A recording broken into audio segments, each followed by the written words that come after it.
الحمد لله رب العالمين خالق السماوات والأرضين الصلاة والسلام على أشرف الأنبياء والمرسلين وعلى آله وأصحابه وأزواجه وذريته أجمعين الذي أرسله بالحق بشيرا ونذيرا وداعيا إلى الله بإذنه وسراجا منيرا إن الله وملائكته يصلون على النبي يا أيها الذين آمنوا صلوا عليه وسلموا تسليما اللهم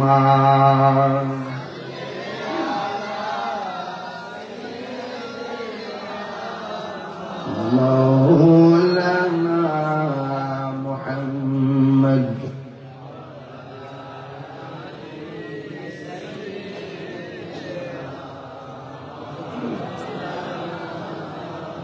দরদ মাথা কণ্ঠে উঁচু আওয়াজে পড়ি আল্লাহুম্মা সাল্লি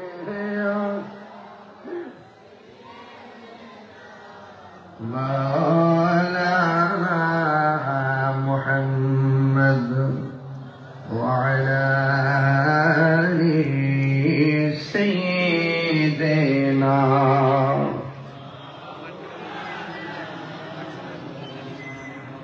মুআজ্জাজ ওয়া মুকাররম মাধবপুর উপজেলাধীন নোয়াপাড়া ইটাখোলা মোড়াপাড়া হিজবে রাসূল সাল্লাল্লাহু আলাইহি ওয়াসাল্লাম যুব সংঘের উদ্যোগে আয়োজিত 13তম সুন্নি মহাসম্মেলন প্রধান অতিথি হবিগঞ্জ 4 চোরারঘাট মাধবপুরের সাবেক সংসদ সদস্য বিশিষ্ট শিল্পপতি আলহাজ সৈয়দ এস.এম. ফয়সাল সাহেব, প্রধান মেহমান নোয়াপাড়া ইউনিয়ন পরিষদের সম্মানিত চেয়ারম্যান সৈয়দ মোহাম্মদ আতাউল মুস্তাফা সোহেল সাহেব, সভাপতি জগৎপুর দরবার শরীফের সম্মানিত সাজ্জাদ মুসলিম, সুন্নি জামাতের অতন্ত্র প্রহরী, আমার অত্যন্ত প্রিয়তম কাছের মানুষ এবং আমরা আহলে সুন্নাত ওয়াল জামাতের বিভিন্ন বিষয় নিয়ে আমরা প্রায় সময় আলোচনা করি।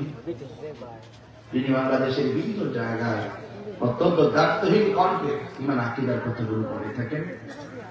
সুদর্শন সুললিত কণ্ঠের অধিকারী আল্লামা খাজা মাহবুবুর রহমান জগৎপুরী সাহেব মুতাজিল্লাহ, সহ সভাপতি হাজী লুকমান মহাদার সাহেব, বক্তব্য রেখেছেন আশিকের রাসূল বাতিলের বিরুদ্ধে বলিষ্ঠ কণ্ঠস্বর আল্লামা মুফতি শাহ আলম মাসুমী সাহেব, বিশেষ আকর্ষণ পীরে কামেল আশিকের রাসূল এনামুল হক খান আল কাদরি চিশতি নকশবন্দি মুজাদ্দিদি সাহেব, মাওলানা ফারুক সাহেব, উপস্থিত আছেন হাজী আব্দুল কুদ্দুস মেম্বার সাহেব, বকুল মিয়া সাহেব, শফিকুল ইসলাম মোল্লা সাহেব, মনিরুল ইসলাম মনির সাহেব, জনাব মোহাম্মদ বকু মিয়া সাহেব, পুরস্কার দিয়েছেন লাল শাহ। ইন্তজামী কমিটির পক্ষে ইটাখোলা মোড়াপাড়া হিজবে রাসূল সাল্লাল্লাহু আলাইহি ওয়াসাল্লাম বিশেষ দ্রষ্টব্য দুর্গতি মেহমানদের জন্য তাওয়ারুকের ব্যবস্থা আছে। উপস্থাপনা কমিটির সকল সদস্যবৃন্দ, আপনাদের সকলকে আমার পক্ষ থেকে অভিনন্দন জানাচ্ছি। মহান রব্বে কারীমের দরবারে শুকরিয়া আদায় করছি। সকলে বলি আলহামদুলিল্লাহ। লাখ কোটি দরুদ ও সালাম ওই নবীর নূরানি কদম মোবারকে जिन्हें हयातुल नबी नूर नबी गायबेर खबर देने वाला हजरत नूर सल्लल्लाहु अलैहि वसल्लम উম্মত হিসাবে আল্লাহ পাক আমাদের সকলকে কবুল করেছেন। এই জন্য শুকরিয়া তাআলা আবারও করি আলহামদুলিল্লাহ। আমি মাহফিল রেখে বলেছিলাম মাইক ধরব 11টায়। আলহামদুলিল্লাহ আমি 11 স্টেজে এসেছি, কমিটমেন্ট ওকে। আমি একটু আগে যে মাহফিলটা করেছি সেটা ছিল পরমানন্দপুর। এখান থেকে আসতে সময় লাগছে আমার 15 মিনিট, ওয়াজ করলাম ওখানে 2 ঘন্টা। 15 মিনিটে আবার আরেকটি প্রোগ্রামে অ্যাটেন্ড করা বক্তাদের জন্য খুব কঠিন, কিন্তু এরপরও আমি আপনাদের মাঝে কথা বলার জন্য উদ্বুদ্ধ আছি। তবে আপনাদের আমার পূর্বে যিনি দীর্ঘক্ষণ পর্যন্ত আলোচনা করেছেন সেই কথাগুলো যেন আল্লাহ পাক আমল করে তৌফিক দান করে, আমিন করেন। আর ইন্তেজামি কমিটির পক্ষ থেকে আমাকে বিষয় দেওয়া হয়েছে খবর হাসর ইত্যাদি বিষয় নিয়ে আলোচনা করার জন্য। খুব গুরুত্বপূর্ণ একটি বিষয় দিয়েছেন, কারণ আজকে যখন আমি বাড়ি থেকে বের হয়েছি,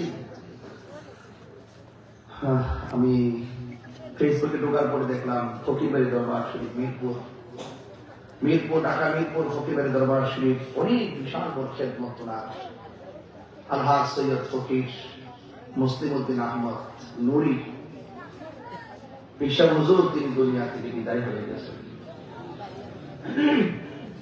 ইন্না লিল্লাহি ওয়া ইন্না ইলাইহি রাজিউন। আরো দুঃখ ভারাক্রান্ত মনে বলছি, ওনার 2 দিন আগে মাত্র ওনার বড় ভাই ইন্তেকাল করেছেন। যে ভাইটা ছিল ওনার ঢাকা শহরের অনেক একটা বড় সহযোগী, ভাই বড় দল, রক্তের বাঁধন, একসাথে মিল না থাকলে বহুত উপকার।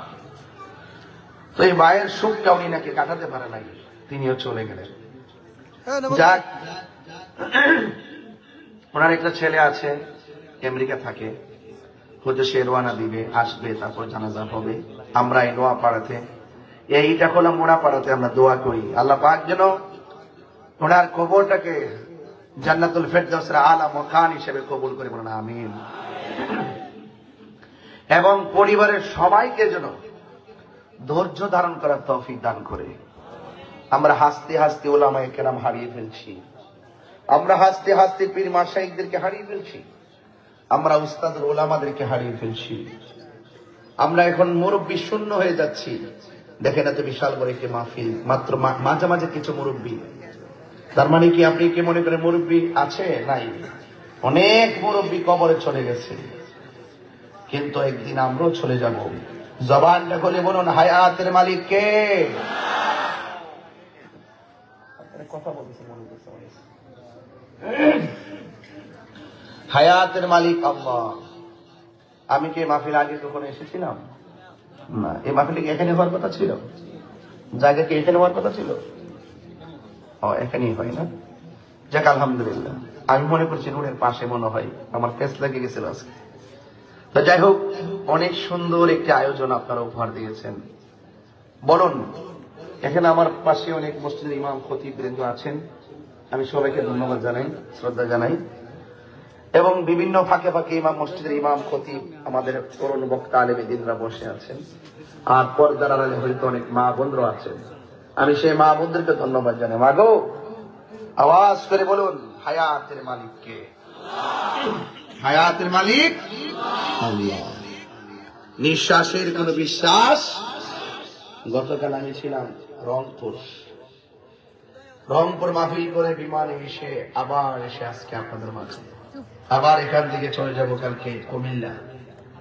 এইভাবে প্রতিনিয়ত দৌড়াদৌড়ি করতেছে আমাদের ওলামায়ে কেরামরা। হয়তো আপনারা অনেকে ভাবেন যে মনে হয় যেন আমাদেরকে ফোন দেয় না, খোঁজ নেয় না, এই কই থাকে না। আসলে আমরা অনেক ব্যস্ত থাকি। আর দূরত্ব কোনো ব্যাপার না, যদি মহব্বত থাকে। আর মহব্বত আছে বলেই তো আপনারা অধীর আগ্রহে বসে আছেন।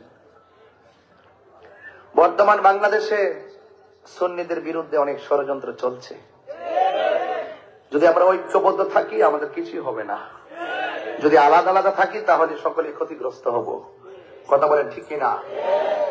এই মাধবপুর সোনারঘাটে দীর্ঘ 22 বছর, চারাবাংলা দরবার আসছিলাম দীর্ঘ 20 বছর আগে। মারহাবা বলবেন না কেন? তো এই জন্য চলতে চলতে আপনাদের সাথে আমার একটা হৃদ্যতা হয়েছে, কিন্তু অনেক মুরব্বী দেখেছিলাম মাহফিলে ওয়াজ শুনতো, এই মুরব্বীগুলো আজকে এখন দেখি না। আমার মনে হয় ওনারা কবরে চলে গেছেন, কেউ অসুস্থ হয়ে পড়ে আছে, কেউ আমি আসতে পারে নাই। এই জন্য আপনাদের অনুরোধ করে বলবো, ওই প্রাণ পাখিরা যখন নিতে আসবে সেদিনের জন্য আপনি প্রস্তুত থাকবেন, যে কোনো মুহূর্তে আমাদের কাছে আজরাইল আসতে পারে।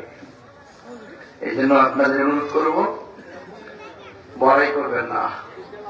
ফুলের সৌরভ, মানুষের গৌরব চিরদিন থাকে না। একটা কোটিপতিতে এই মাটির ঘরে শুইবে, একটা রিক্সাওয়ালাও সেই ঘরে শুইবে। একটা কোটিপতির গায়ের মধ্যে যেই কাপড়টা লাগবে, একটা ভ্যান চালকের গায়ে সেই কাপড়টাই লাগবে। একটা রিক্সাওয়ালার যে যতটা কাপড় হবে, কোটিপতির ততটাই কাপড় হবে। বলুন কাপড় কয়টা? পুরুষের 3টা, মহিলাদের গায়ের রংটা কি, কাপড়ের রংটা কি? আমি গাড়িতে একটা পাগড়ি রাখি, আমার মাথায় একটা পাগড়ি রাখি, যে কোনো মুহূর্তে অপশক্তি কিছু করতে পারে, যেন এই কাপড়টাই যেন, এই পাগড়িটাই যেন কাপড় হয়ে যায়। প্রস্তুত থাকি। গতকাল একটা ঘোষণা দিচ্ছি, সারা মিডিয়া পাড়া আগুন ধরে গেছে। সুন্নি জামাতকে বলবো, আপনাদেরকে সতর্ক থাকতে হবে, কারণ আমরা নবীর প্রেমিক, ওলি আল্লাহ প্রেমিক।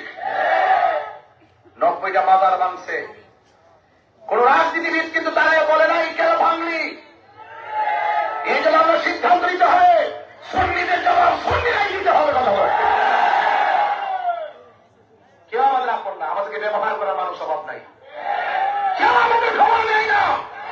মিথ্যা মামলা দেওয়া হয়, মানার বন্ধ করা হয়, মসজিদের ইমামকে ভায়োলেন্সের মাধ্যমে হত্যা করা হয়। একটা রাজনীতিবিদ দাঁড়িয়ে বলে না ইমামকে মারলি কেন, মাজারগুলো ভাঙলি কেন। এই জন্য আমাদের আল্লাহ নবীর মাজারকে আমরাই সুরক্ষা করতে হবে।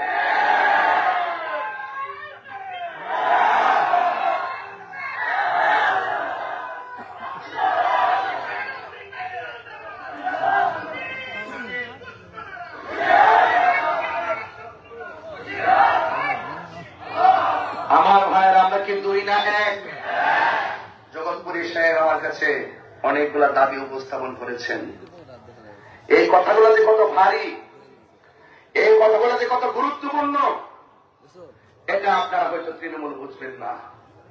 আমরা যারা কষ্ট করে রাত দিন জাগ্রত থেকে সুন্নিয়তের কথা বলি, আপনারা হয়তো একটু আনন্দে মহব্বতে চলে আসেন। আমরা যেভাবে রাষ্ট্রদিন ঘুরে ঘুরে সুন্নিয়তের পাহারা দেওয়া, আমাদের আকাবেরা পাহারা দিয়ে গেছেন, তাদের উত্তরসূরি হিসাবে আমরা পাহারা দিয়ে রাখছি। এরপরে এক কালো ছায়া আমাদের মাথার উপরে ঘুরতেছে, এক অপশক্তি দেশের ভিতর মতো হইয়া আমাদের মাথার উপরে ঘুরতেছে, সুন্নিদেরকে নিধন করে দেওয়ার জন্য। কেন নিধন করার জন্য ঘুরতেছে? কারণ এই দেশ ইসলামের জন্য আল্লাহর ওলিগণ, যারা ওলি আল্লাহর পক্ষে আছে তারা হলো এই দেশের মালিক, আর যারা ওলি আল্লাহর বিরুদ্ধাচরণ করে ওরা এই দেশের কেউ না। কথা বলে ঠিক না ঠিক? আপনার আপন কেবল আমরাই, আমাদের আপন আমরাই। এবার সিদ্ধান্ত কি আলাদা নাকি একসাথে? আর আমাদের আলাদা নাকি একসাথে? কেন? দেশটাকে রক্ষা করতে হবে, সুন্নিয়তটাকে রক্ষা করতে হবে। ইসলামের সুমহান জায়গাকে কলুষিত করার সুযোগ কাউকে দেওয়া যাবে না। কথা বলে ঠিক না বেশি? এখন ধর্ম রক্ষা করে গুরুত্বপূর্ণ জায়গায় যাওয়ার প্রয়োজন আছে না নাই? আপনাদের অনুরোধ করবো, মরেই যেহেতু যাবো, একটু লড়ে যাবো। ডাক্তারি পরিমাণ মামলা আজকে তথ্য দিচ্ছে, ঘুরতেছে করার জন্য। আমি বলেছি আমি ভিতরে, আমি বাইরে আছি। আমার নারে রিসালাত, আহলুস সুন্নাত ওয়াল জামাত, নারে হায়দারি, নারে হায়দারি। আল্লাহ কবুল করুক। আর যখন আমিন। আমার ভাইয়েরা, আমার কথা কেউ রাগ করেন না। আমি সাদাকে সাদা বলি, কালোকে কালো বলি। গতকাল রংপুর গিয়েছি, কি করেছে অনলাইনে আপনারা দেখেছেন। আমার জন্য কোন দেশের সার্বভৌমত্বের ব্যাপার না। আমার কথা যেখানে যাব সেখানে আমার রাসূল হাজির। আমি যদি কোন গোপন করি, আকীদার কথা যদি আমি কোন স্বজনপ্রীতির মাধ্যমে কাউকে ভয় করে গোপন রাখি, আমার রাসূল সব দেখে। আমি মুনাফিক হয়ে রাখতে চাই না, মুমিন হয়ে কবরে যেতে চাই। বলেন মুমিনের দাম কবরে কম না বেশি?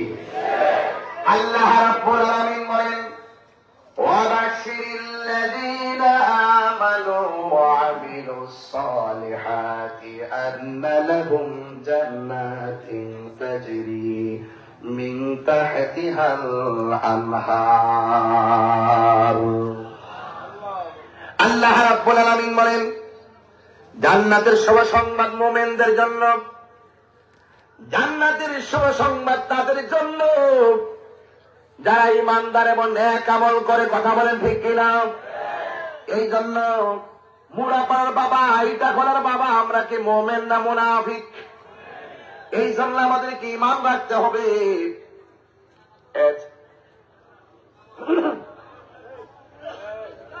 এখানে প্রবলেম আছে নাকি? আরে সর্বনাশ দিই, আমার কানের কাছে কথা বলবেন না, আপনারা বাইরে থেকে একটু দূরে বলেন, তাহলে আমার ওয়াজ করতে সুবিধা হবে। আমার কথা কি আপনার খারাপ লাগতেছে? একটু গরম ওয়াজ গরম হয়ে হাত বান্ধিবি, ফাও বান্ধিবি, মন বান্ধিবি কে মনে? এটা অভ্যাস হয়ে গেছে কেন? এত কথা সংসার কার লোক অভ্যাস হয়ে গেছে কেন? কথা বল না কেন? 22টা বছর ধরে প্রেমিকের সাথে সংসার চলতেছে। এটা কি ভবের সংসার না ভাবের সংসার? ভাবের মানে প্রেমের সংসার। এই সংসার শুধু দুনিয়াতে না, এটা আখেরাতে দেখা হবে। আন্তা মামান আহবাবতা, তুমি দুনিয়াতে নবীর জন্য যাকে ভালোবাসবে, তোমার হাসরের মাঠ তার সাথেই হবে। ঠিক কি না? এটা মহাপদে দরুদ শরীফ পড়েন আল্লাহুম্মা সাল্লি করেন।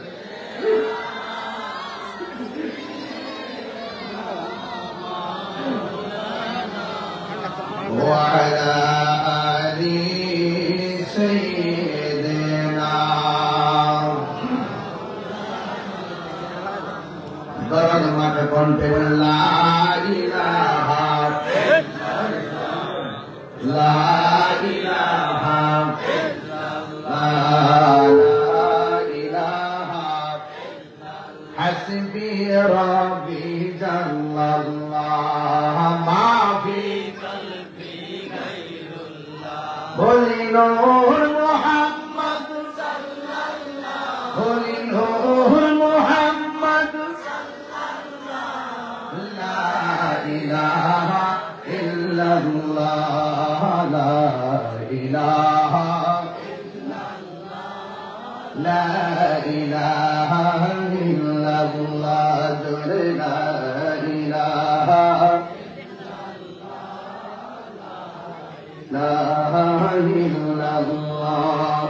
لا إله إلا الله محمد رسول الله صلى الله عليه وسلم। একটা জবান বন্ধ রাখবেন না, মহব্বতে মায়ার সুরে বলুন সুবহানাল্লাহ। বন্ধরে বন্ধরে বাবা, আমার আল্লাহ রাব্বুল আলামিন কোরআনে বলেছেন ইন্নাল ইনসানা লাফি খুসর, নিশ্চয়ই পৃথিবীর মধ্যে যত মানুষ আছে সবাই ক্ষতিগ্রস্ত। আপনিও ক্ষতিগ্রস্ত, আমিও ক্ষতিগ্রস্ত। আল্লাহ রাব্বুল আলামিন বলেন দুইটা কন্ডিশন যার মধ্যে পাওয়া যাবে সে কোনদিন ক্ষতিগ্রস্ত হবে না। এক নম্বর হলো ইল্লাল্লাযীনা আমানু, এক নম্বর যারা ঈমানদার। দুই নম্বর যারা ওয়ামিলুস সালিহাত, যারা নেক আমল করে। একমাত্র ঈমানদাররা লাভবান। বড় করে বলুন সুবহানাল্লাহ। তাইলে ঈমানের দাম বেশি না ডলারের দাম বেশি? আরো জোরে কোন না কিসের দাম বেশি? তাইলে ডলারের কাছে কি ঈমান বিক্রি করা যাবে না? হাইরে ও যুবক ভাই, আমি ধীরে ধীরে বেশি রাত্র করব না, এই জন্য আমি ভালো করে বলে বোঝাইয়া যায়। তাই যারা ঈমানদার, যারা নেক আমল করে, এরা সারা যত মানুষ আছে সবাই ক্ষতিগ্রস্ত। এই জন্য ঈমানটা কি? ঈমানটা হলো আমার নবীর জাত এবং সিফত সম্পর্কে সর্বগুণে জানা এবং মানা। নবীকে সর্বগুণে জানতে হবে, নবীকে সর্বগুণে মানতে হবে, কারণ জানার নাম ঈমান না, মানার নাম হলো ঈমান। আল্লাহ মানা নবী মানা নয়, নবী মানলে আল্লাহ মানা হয়। আমার দেশের মধ্যে কিছু কিছু মানুষ শুধুমাত্র লিল্লাহি তাকবীর মারে, কিন্তু সালাত করে না। এরা যাবে না লা ইলাহা ইল্লাল্লাহ জপা কবরে ডাক পাইলেও হবে না আমার নবীজি সারা। ঠিক কি না? আল্লাহ মানা নবী মানা নয়, নবী মানলে আল্লাহ মানা হয়। ঠিক না? এই কথা কাহিনী কয় না, স্বয়ং আল্লাহ তাআলা কয় আল্লাহ মানা নবী মানা নয়, নবী মানলে আল্লাহ মানা হয়। জোরে জোরে কি সুবহানাল্লাহ বলা যাবে না? আজকে যারা নবীর বিরুদ্ধে কথা বলে তাদের বিরুদ্ধে আমরা কি চুপ থাকতে পারবো? আরো জোরে কোন পারবো? কেন পারবো না? নবীর একটা হাদিস বুঝবেন যে অবশ্যই আমাকে তাদের প্রতিবাদ করা লাগবে। আমি আব্দুল্লাহ ইবনে মাসউদ রাদিয়াল্লাহু তাআলা আনহু قال হযরত আব্দুল্লাহ ইবনে মাসউদ রাদিয়াল্লাহু তাআলা আনহু থেকে বর্ণিত قال রাসূলুল্লাহ সাল্লাল্লাহু তাআলা আলাইহি ওয়াসাল্লাম, আমার নবীর নূরানী জবান মুবারকে বলেন, মান জাহাদাহুম বিয়াদিহি ফাহুয়া মুমিন। যদি কোথাও যদি মন্দকারী হয়, কোথাও যদি কেউ নবীর বিরুদ্ধে কথা বলে, কেউ যদি নবীর বিরুদ্ধে কথা বলে, কেউ যদি অশ্লীল কাজ করে, আল্লাহ রাব্বুল আলামিন হাবিব বলতেছেন এটা তোমরা হাত দিয়ে প্রতিহত করবা। আল্লাহু আকবার জোরে বলেন না কেন? কি দিয়া প্রতিহত করবা? যদি তুমি হাত দিয়ে প্রতিহত করতে পারো তাইলে ফাহুয়া মুমিন, তুমি হবে মুমিন। ওয়ামান জাহাদাকুম বিলিসানিহি ফাহুয়া মুমিন। যদি হাত দিয়ে বলার সক্ষমতা না থাকে, কেউ আছে বংশ দুর্বল অথবা কেউ হাত দিয়ে বলার কোনো ক্ষমতা নাই, তাইলে তুমি কি করতে হবে? অন্ততপক্ষে জবাব দিয়েও বলতে হবে, ভাই রে তোমরা অশ্লীল কাজ করিও না, তোমরা খারাপ কাজ করিও না, অন্তত জবাব দিয়েও বলতে হবে, তাইলে বুঝবা তুমি মুমিন। এরপরে বলা হয়েছে ওয়ামান জাহাদাকুম বিকলবিহি ফাহুয়া মুমিন। যদি তুমি হাত দিয়েও বলতে না পারো, মুখ দিয়েও যদি বলতে না পারো, মনে মনে ওই লোকটারে ঘৃণা করবা, তাইলে তুমি মুমিন। এরপরে আমার নবী বলেন লাইসা ওয়ারা যালিকা মিনাল ঈমানি হাত্তাতু খারদাল। আমার নবী আপনার নবী বলেন যদি কোনো অন্যায় দেখার পরে, কোন ধরনের অপরাধ দেখার পরে, কোন ধরনের অপরাধ দেখার পরে যদি তুমি জবান দিয়া যদি প্রতিবাদ না করো, হাত দিয়া যদি প্রতিবাদ না করো, অন্তর দিয়েও যদি ঘৃণা করতে না পারো, তাইলে তুমি মনে করবা এই তিনটা কাম যদি না কইরা ঘরের কোণার মধ্যে বয়া বয়া বলো আরে অন্যায় করতে কি হয়েছে। আমার নবী বলেন কি এই লোকটা তিনটার গুণ যদি একটাও না থাকে, তার অন্তরের ভিতরে যারা পরিমাণ ঈমান নাই। আর এখন ঠিক কিনা বলেন? এই জন্য আমাদের একজন বয়াত দিছে, একজন বয়াতে আবুল সরকার, সে আমার আল্লাহকে নিয়ে স্টেজের মধ্যে ওইটা যেই শব্দ চয়নগুলো করেছে, এই শব্দগুলো অত্যন্ত বিয়াদবি হয়েছে। কথা বলেন ঠিক না ঠিক? এই জন্য এই সমস্ত কথাগুলোকে আমরা আগের সময় সমর্থন করি না। এক নম্বর কথা হলো এই সে যে অন্যায় করেছে, যে বক্তব্য দিয়েছে, এটার জন্য অবশ্যই তাকে মাপ দিতে হবে। এবং রাষ্ট্রীয়ভাবে অতীতেও দেখেছি অনেকে নবীকে গালি দিয়েছে, অনেকে আল্লাহকে গালি দিয়েছে, অনেকে শরীয়তের বহির্ভূত অনেক কথা বলেছে। এই জন্য এই দেশের মধ্যে লাগাতার এইভাবে যদি চলতে থাকে, যদি বিচার না থাকে, এইভাবে চলতেই থাকবে। অতীতের বিষয়াদি ব্যাপারে যদি বিচার হইতো, তাইলে কখনো কেউ মস্কারা করেও আল্লাহ এবং নবীর সামনে কোনো বিয়াদবি করতে পারত না। কথা বলেন ঠিক কিনা? এই জন্য আমার নবী আপনার নবী বলছেন যদি কোথাও কোনো অন্যায় হয়, আমার নবী আপনার নবী বলতেছেন তোমরা হাত দিয়ে প্রতিহত করবা, আন্নাকে তোমরা জবান দিয়ে বলবা, আন্না ভাই মনে মনে ঘৃণা করবা। এবং যদি এই তিনটার একটাও যদি তোমার মধ্যে না থাকে, তাইলে মনে করবা তোমার ভিতরে ঈমান নাই। কথা কোন ঠিক কিনা? এই জন্য আমি যারাই কথা বলেন সবাইকে বলবো, কথার ভিতরে এমন কথা বলবেন না যেই কথাটা আল্লাহর সঙ্গে বিয়াদবি হয়। কথা বলেন ঠিক কিনা বলেন? সতর্কতার সাথে কথা বলতে হবে। যদি অতীতে কেউ করে বিয়াদবি করে থাকে, আমি বলবো অনতি বিলম্বে তওবা করতে হবে। এবং রাষ্ট্রীয়ভাবে বলবো এমন একটা আইন করে দেন, কেউ যদি আল্লাহ এবং নবীর বিরুদ্ধে কথা বলে তার বিরুদ্ধে সর্বোচ্চ আইন আমরা চাই কি চাই না? সবাই সতর্ক হয়ে যান। যারাই কথা বলেন, অতীত আমি দেখেছি অনেক বক্তারা পর্যন্ত আল্লাহ শানের কথা বলতে, মা খাদিজাতুল কুবরা রাদিয়াল্লাহু তাআলার কথা বলতে, অনেক আলেমরা পর্যন্ত এই স্টেজের মধ্যে বসে বসে রাসূলুল্লাহর বিরুদ্ধে মজা করে করে কথা বলে, বেয়াদবি বলে কথা বলে, আল্লাহর বিরুদ্ধে কথা বলে, নবীর বিরুদ্ধে কথা বলে, আম্মাজান খাদিজার বিরুদ্ধে কথা বলে, আয়েশা সিদ্দিকার বিরুদ্ধে কথা বলে। অতীতে যদি এই বিচারগুলো করা হতো তাই নেক্সট আগামীতে কেউ একটা মন্দ বলা সাহস পেত না।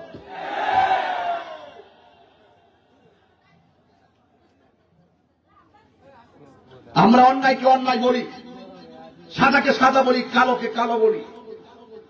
আমার আল্লাহ শান, নবীর শান, আউলিয়া কেরামের শান, কুরআন, ইসলাম, এই সুমহান জায়গায় যারা আঘাত করবে আমরা তার তীব্র নিন্দা জানাই। কথা বলে ঠিক না বেঠিক? যেহেতু দেশে ইসলামী শরিয়া হুকুমত নাই, সেই জন্য যারা যা মন চায় তাই বলবে। এটা আমরা বারবার বলছি যে যারাই কোন ধরনের এই কোরআন সুন্নাহর বহির্ভূত কথা বলবে, রাষ্ট্রের একটা ব্যবস্থাপনা দরকার। কথা বলেন ঠিক না বেঠিক? এই দেশের ভিতরে মব ভায়োলেন্স বেড়ে গেছে। মতাদর্শের ভিন্নতা হলেই আমি এটাও দেখেছি যে অপরাধ একজন করেন আর একজনকে আঘাত করে। এগুলো ভালো লক্ষণ নয়, এগুলো খেয়াল করে চলতে হবে। কথা বলে ঠিক না? আপনি যদি আলেম হন, আলেমের ভাষা হবে আলেমের মতো। কেউ যদি না বুঝে তাকে বুঝাতে হবে। আপনার কাজ হলো অবুঝকে বুঝ দেওয়া, যে বুঝে না তাকে বুঝানো। আপনি যদি হাতের মধ্যে যদি কোনো আপনার হাত থেকে যদি কেউ নিরাপদ না থাকে তাহলে আপনি মুসলমান হতে পারবেন না। কথা বলেন ঠিক কিনা? এই জন্য চলে যেতে হবে। আমার যুবক ভাইয়েরা, অনুরোধ করে বলি, আল্লাহ রাব্বুল আলামিন কোরআনের মধ্যে বলে দিয়েছেন, কাইফা তাকফুরুনা বিল্লাহি ওয়া কুনতুম আমওয়াতান ফাআহইয়াকুম সুম্মা ইউমীতুকুম সুম্মা ইউহয়ীকুম সুম্মা ইলাইহি তুরজাউন। আল্লাহ রাব্বুল আলামিন বলেন, তুমি কিভাবে তোমার রবকে অস্বীকার করছো? এই জন্য রবকে তোমরা অস্বীকার করো না, কারণ রব তোমাদের খালিক, তোমরা হলো মাখলুক। আল্লাহ রাব্বুল আলামিন আরেক জায়গার মধ্যে বলেছেন, ফাবিআইয়ি আলাই রাব্বিকুমা তুকাযযিবান। তোমার রবের কোন কোন নিয়ামতকে তুমি অস্বীকার করবে? এই জন্য আল্লাহ বলছে, তোমার কোন কোন তুমি আল্লাহকে কিভাবে অস্বীকার করছো? তুমি ছেলে মুরতাদ, আল্লাহ তোমাকে জীবন দান করেছি। তুমি ছেলে নির্জীব, আমি আল্লাহ তোমার সজীব বানাইছি। তুমি ছেলে একদম অস্তিত্বহীন, আমি তোমার অস্তিত্ব দিয়েছি। অস্তিত্ব দিতে একটা পানির ফোঁটা থেকে তোমাকে রক্তে পরিণত করেছি। একটা রক্তের ফোঁটা থেকে তোমাকে গোশতে পরিণত করেছি। গোশতের টুকরা থেকে তোমাকে সুঠাম দেহ বানাইছি। বডির ভিতরে জায়গা জায়গা রড ঢুকাইছি হাড্ডি দিয়া। ও পৃথিবীর মানুষ, শুধু তাই নয়, আমি আল্লাহ রাব্বুল আলামিন তোমার ভিতরে একটা প্রাণ পাখি দিয়েছি। একটা কথা মনে রেখে রে বান্দা, আমি তোমার ডিজাইন করতে যাইয়া তোমার চেহারাটাকে আমি আল্লাহ নিজের হাত দিয়া বানাইছি। বাবা ঘুমায় না, তারা একটু খেয়াল করে দেহের দিকে তাকান। কোথায় ছিলাম, কোথায় আছি, কোথায় যাবো? যুবক ভাইয়ের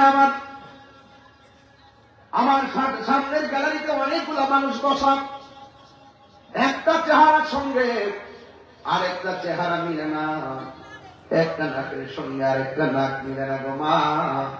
ও মা, একটা ঠোঁটের সঙ্গে আরেকটা ঠোঁট মিলে না গো আম্মা।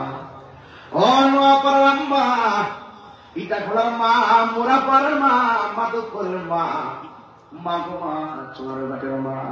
তোমার মতো কত সুন্দরী, বয়স্ক হওয়ার পরে চামড়া একবারে ছোট। তোমার মতো কত সুন্দরী এক সময় ছিল, আগে কত সুন্দর করে রাস্তায় হাঁটতো, এখন হাঁটতে পারে না। ও মা, তুমি কিন্তু এমন একটা পরিবারে জন্মগ্রহণ করেছো, নামাজ পড়লে তোমার বাবা তোমার বাধা দেয় না, রোজা রাখলে তোমার স্বামী তোমার বাধা দেয় না, হজ করলে তোমার আপনজন তোমার বাধা দেয় না। অথচ ইসলামের ইতিহাসে এমন একটা সময় গিয়েছে আসিয়া নীরবে নামাজ পড়া লাগছে, ফেরাউনের যন্ত্রণায় আল্লাহর জিকির পর্যন্ত করতে পারত না। মাধবপুরের মা, ও সোনারগাঁয়ের মা, এখন সময় আছে, রঙের ঘুড়ি আর কত দৌড়াইবা, তোমার মতো কত মা টেরি বাড়িতে রক্তাক্ত হইয়া পড়ে আছে, আর সোজা হইয়া দাঁড়ায় নাই, অন্ধকার কবরে যাত্রী হয়ে গেছে। এই জন্য আল্লাহ বলে, ও পৃথিবীর মানুষ, তাই পাতা ফুরুনা বিল্লাহ, তোমরা কেমন করে আল্লাহকে অস্বীকার করছো? তোমরা ছিলা মুর্দা, আমি আল্লাহ তোমার জীবন দিয়েছি। জীবন দেওয়ার পরে কেউ এমপি হয়েছে, জীবন দেওয়ার পরে কেউ মন্ত্রী হয়েছে, জীবন দেওয়ার